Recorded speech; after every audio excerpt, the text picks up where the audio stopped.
கொழும்பிலிருந்து சென்ற பேருந்து விபத்து 40 பேர் காயம். நெல்லைகம தேரர் மீதான பாலியல் அத்துமீறல் வழக்கு ரகசியமாக பாதுகாக்கப்பட்டு வரும் சிறுமி.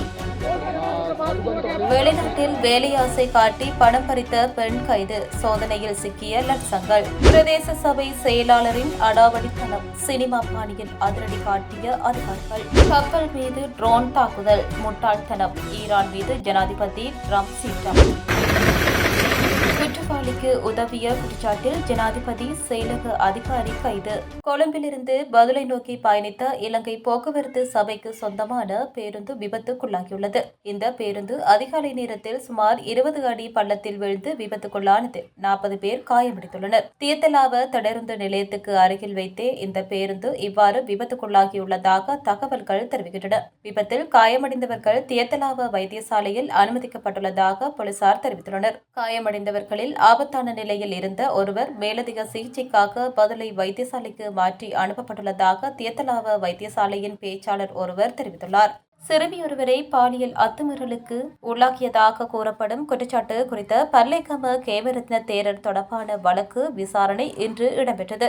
இந்நிலையில் பாதிக்கப்பட்டதாக கூறப்படும் சிறுமி தற்போது பாதுகாக்கப்பட்டு வருவதாகவும் நீதிமன்றக்கு தெரிவிக்கப்பட்டுள்ளது. இந்த குற்றச்சாட்டு தொடர்பான வழக்கை சட்டமா அதிபர் திணைக்களம் மேற்பார்வையிட்டு வருகிறது. இந்நிலையில் சம்பவத்தில் பாதிக்கப்பட்ட சிறுமி தங்க வைக்கப்பட்டிருக்கும் இடம் தொடர்பான தகவல்களை வெளியிட வேண்டாம் என நீதிமன்றம் வலியுறுத்தியுள்ளதாக தெரிவிக்கப்படுகின்றது. குறித்த வழக்கு அனுராதபுர பிரதான நீதவான் சியபத் சசிந்து விக்ரமரத்ன முன்னிலையில் இன்று மீண்டும் விசாரணைக்கு எடுத்துக் கொள்ளப்பட்ட போது சட்டமா அதிபர் திணைக்களத்தின் சார்பில் முன்னிலையான சட்டத்தரணி வழக்கு தொடர்பான அறிக்கையை வெளியிட்டுள்ளார். இதனைத் தொடர்ந்து அனுராதபுர பிரதம நீதவான் சியபத் சசிந்து விக்ரமரத்ன நிட்டம்புவ தலைமையக காவல்துறை விசாரணைகளின் முன்னேற்றம் குறித்து விசாரித்துள்ளார். இதன்போது நிட்டம்புவ தலைமை காவல்துறை பிரதம ஆய்வாளர் BM அனுர குணவர்த்தன இச்சம்பவம் தொடர்பான முதல் DNA பரிசோதனை அறிக்கை ஏற்கனவே பெறப்பட்டு விட்டதாகவும் இரண்டாவது DNA பரிசோதனை அறிக்கை விரைவில் பெறப்படும் என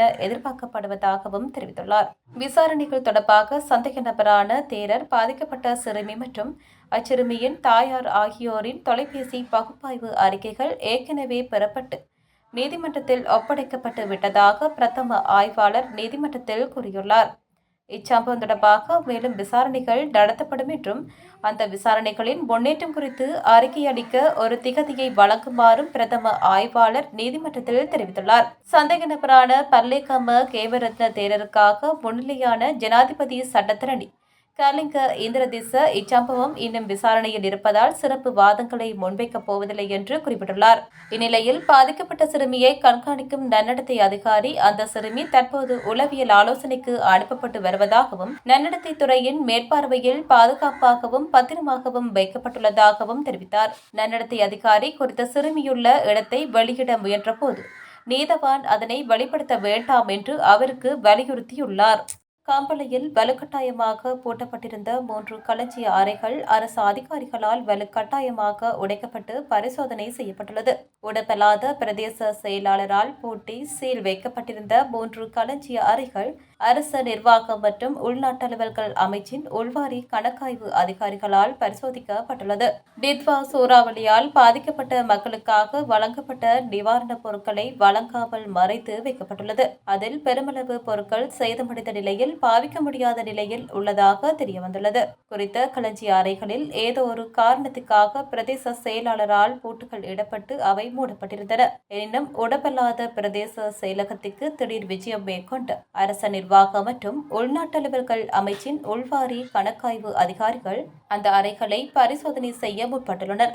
இதன்போது பிரதேச செயலாளரின் அனுமதி அல்லது முன்னிலையின்றி பூட்டப்பட்டிருந்த 3 களஞ்சிய அறைகளின் பூட்டுகளும் அதிகாரிகளால் பலவந்தமாக உடைக்கப்பட்டு சோதனையிடப்பட்டுள்ளது. இந்த நடவடிக்கையால் உடவலாத பிரதேச செயலாளர் கடும் அதிருப்தியும் ஆத்திரமும் அடைந்துள்ளதாக தெரிவிக்கப்படுகிறது.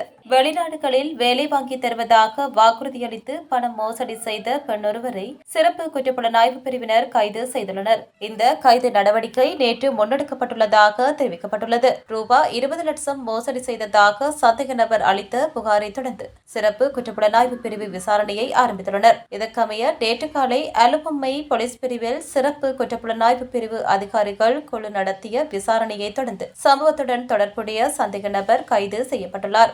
இவ்வாறு கைது செய்யப்பட்ட சந்தேக நபர் களுத்துறை பெனதுராவை சேர்ந்த 41 வயதுடையவர் என்றும் அடையாளம் காணப்பட்டுள்ளார். இந்த சம்பவம் தொடர்பில் சிறப்பு குற்றப்புலனாய்வு பிரிவினர் மேலதிக விசாரணைகளை முன்னெடுத்து வருகின்றனர்.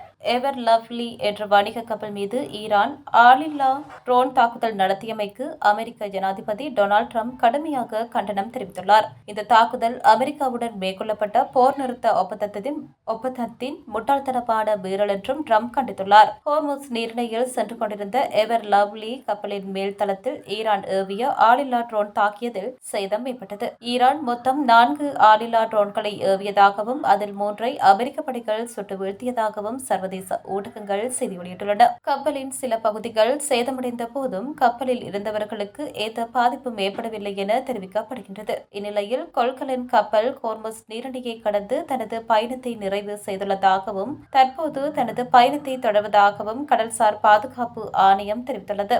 யுகே கடல்சார் வர்த்தக நடவடிக்கையின் பரிந்துரைக்கப்பட்ட பாதையில் சென்று கொண்டிருந்த போது ஓமான் கடற்பரப்பில் இருந்த கப்பலின் மீது அடையாளம் தெரியாத பொருள் ஒன்று மோதியதாக எவர்கிரீன் மரைன் நிறுவனம் தெரிவித்துள்ளது.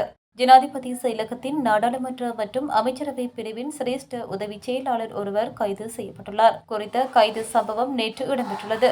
குற்றவாளி ஒருவருக்கு போலி கடவுச்சொற்றொன்றை தயாரித்துக் கொடுத்ததாக கூறப்படும் சம்பவம் தொடர்பில் அவர் கைது செய்யப்பட்டுள்ளார். குறித்த நபர் கண்டியில் வைத்து கைது செய்யப்பட்டுள்ளதாக காவல்துறையினர் தெரிவித்துள்ளனர்.